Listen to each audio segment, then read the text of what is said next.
to improve social class. However, it's almost near to impossible for that to happen with a tuition increase. Okay. I read in a few articles that tuition is going to be increasing. Tuition is increasing, but the aid isn't increasing. Isn't that funny? So before, for you to be qualified for you to go to school for free, your annual income had to be $30,000 a year.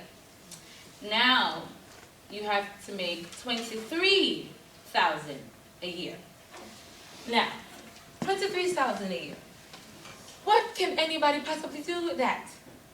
And then afford school. Now you have to take in consideration rent. You have to take in consideration food, transportation. Okay, if you have a car, I mean, you probably don't have a car if you're making 23, but if you own a car, you know, there's gas. Gas is increasing, and then MTA Metro cards is now almost $30 for the unlimited. All right, that's another thing. For a weekly? No, for a weekly it's $29, almost $30. I know what I'm talking about. I buy Metro cards. Hello.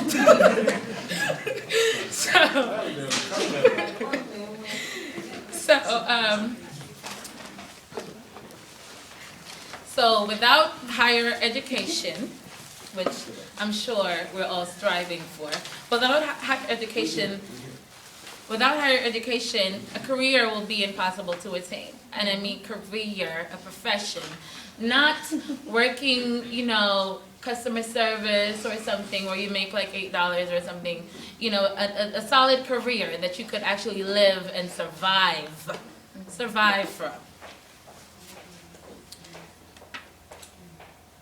The pictures, man. So without aid, students will have to pay full tuition. Okay, I always spoke about affording daily living, food, transportation, living expenses, and clothing. So this the tuition increase is putting students at risk at them being in debt. Loans is, you know, with this interest rates. All right. So by 2015, the cost of CUNY will be $6,300 a year. I broke it down, it will be $3,165 a semester.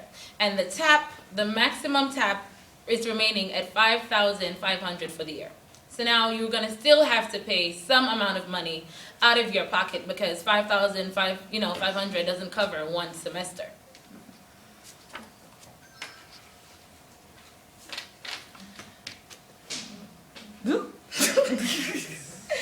Students have the passion to receive higher education.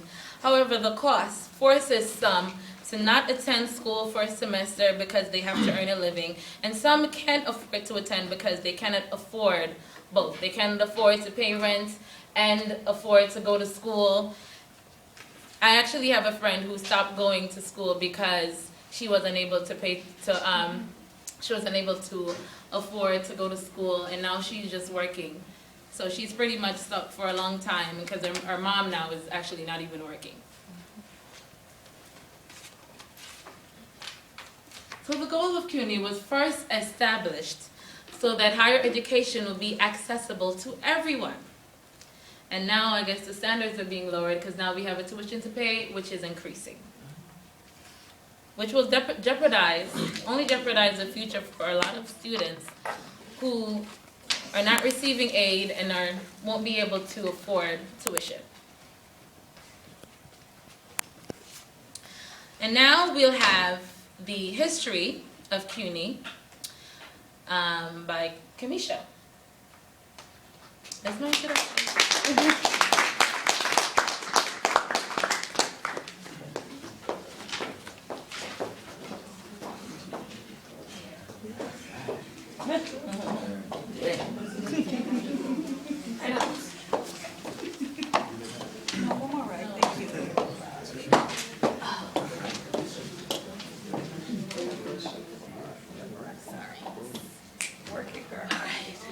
Good afternoon, everyone. It was a little late, but I don't think anybody realized Well, I'm here to talk a little bit about the history of CUNY.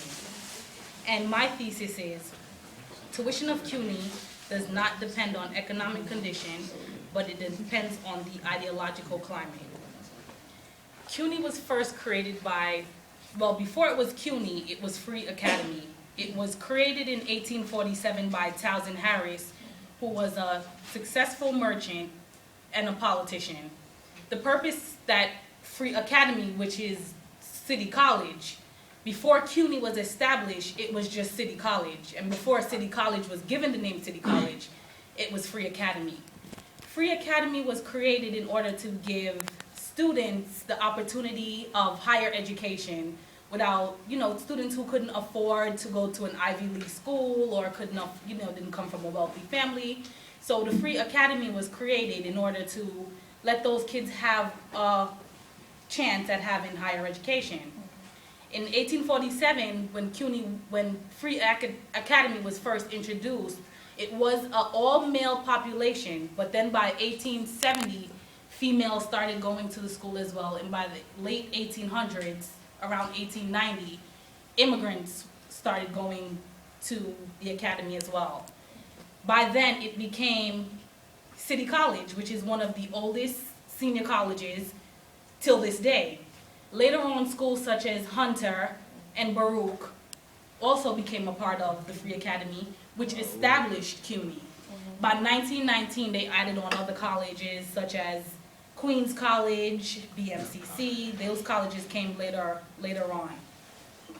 In the 19th century, in the 1920s, everyone was allowed to go to school for free. They didn't have to pay. There was no such thing as tuition. Everyone went to school. The purpose was to give people the opportunity to have a chance at a better life by giving them higher education free of cost. However, when the Great Depression came around in the mid-1930s and a lot of the veterans came home from war, at that time, well, still till this day, you have many people that go to war at a very young age and they come out still at a very young age. Back then, they created the Readjustment Act, known to many as the GI Bill. So when a lot of veterans came home, they had the GI Bill, which helped them. It allowed them to have affordable mortgages, it helped them with homes, jobs, and it also gave them the ability to go back to school to be able to better themselves while helping them out with whatever costs came about at the time. What happened due to that and due to the fact that there was already so many minorities and people from different cultural societies going to CUNY schools, what happened was the schools became overpopulated, overcrowded, and a lot of the students were underprepared. So that's where you have things that come in forth like remedial classes. But in the sense that remedial classes and all these other programs was created to cater to all of these different needs from all of these diverse students, we had less funding. During the time that males and females were both allowed to go to school of all different ethnic backgrounds, they didn't have such as remedial classes, which later on came. But what did happen was, due to this, is funding began to get tighter. They started to create things like open admission, where they started to look at things for students to get in. It didn't only become, by the late 1960s, there was no such thing as going to school for free. By 1965, tuition came about. But what the government is claiming is that because they needed all of these different things such as remedial classes and all of these different things to prepare the students and to make them, to achieve higher education, they had to do things such as add more programs into schools. What that did was create segregation. Because now when tuition comes about, you have some people that were happy to go to school, just not paying, and that was working for them. And you do have a lot of success rates that do turn out from CUNY students. So the issue to me is not really, do we really need tuition? Because from 1847 to 1965, students were going to school and never paying any tuition. They say that things came about like the Great Depression and a lot of veterans came home from war, but it was never really about any of that. This is a capitalist society now. And this is what we're running on. you know, we believe well, the people to me that are running things now are conservatives. And it's a capitalist society, what they believe in. And that's creating tuition. It doesn't matter what we do, it doesn't matter how we try to fight or what we try to do from preventing the tuition to increase. It continues to go up and there's nothing we can do. Well, I don't want to say that there's nothing we can do about it, but it seems like we're doing all of these different things and we're not really getting any better outcome. There's not any change coming forth from it. But it is possible. That's why I wanted to bring up a little bit about the history of CUNY, because many people might not know this, but when it first came about, tuition was never a component of school. It came later on in. And they claim that tuition is there because they have all of these bills and they have to do all of these things, and not really.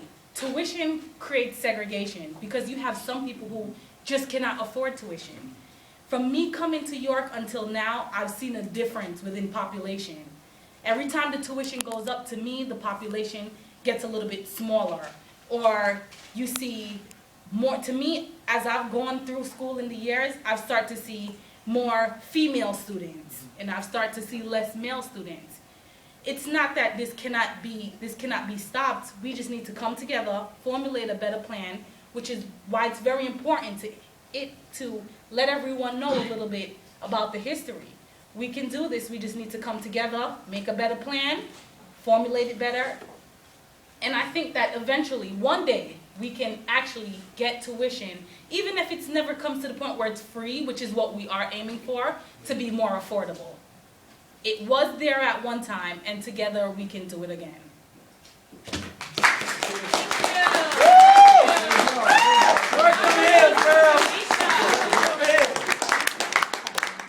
Very good. Thank you, Kamisha, for that very informative historical session. Now we'll have Sugar Ray. Sugar Ray is from Queens, New York, and he is an artist and philosopher. How you doing? Thank you.